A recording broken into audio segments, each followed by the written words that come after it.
हमारे देश के ऋषि ऋषि शुकदेव व्यास महर्षि ने वेदों का विभाजन किया। इन्होंने पंचमदेव के नाम से विख्यात महाभारत की रचना की। इन्हीं के पुत्र थे तपोधनी शुकदेव। शुक ने कुछ समय तक अपने पिता से विद्याभ्यास पाया।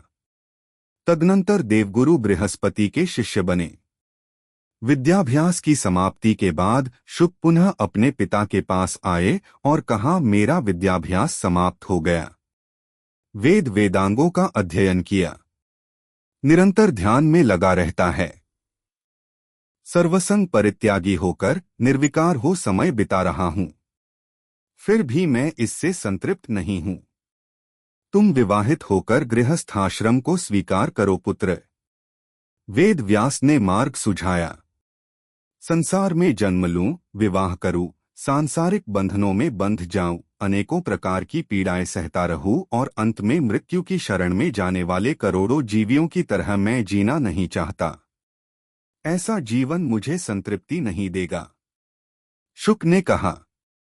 थोड़ी देर तक व्यास ने इसका उत्तर नहीं दिया। वे मौन रहे। फिर मौन तोड़ते हुए उन्होंने कहा, पुत्र, तुम एक बार मिथिला जाओ और जनक महाराज का दर्शन करके लौटना। पिता की आज्ञा के अनुसार शुक पैदल ही मिथिला नगर निकले। वे सोचने लगे कि उस जनक महाराज के पास पिताश्री मुझे क्यों भेज रहे हैं, जो बुलाते ही उपस्थित होने वाले सेवकों, समस्त सौभाग्यों तथा अनंत अधिकारों से सुसज्जित होकर अपना जीवन सुखपूर्वक बिता रहे हैं। परंतु जब वे जनक महाराज से मिले, उनसे बातें की, वहां की परिस्थितियों का अवलोकन किया तो उन्हें ज्ञात हुआ कि जनक साधारण मनुष्य नहीं हैं। राजा बनकर अपनी जिम्मेदारियां निभा रहे हैं, परंतु सन्यासी की तरह अपना जीवन व्यतीत कर रहे हैं।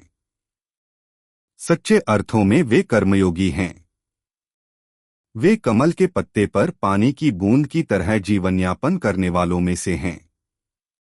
उन्होंने जनक महाराज के जीवन के उस निगूढ़ सत्य को जाना। सार्थक मानव जीवन व्यतीत करने के लिए जनक का जीवन ही आदर्श है। यह सत्य जानकर शुकदेव पिता के पास लौटे।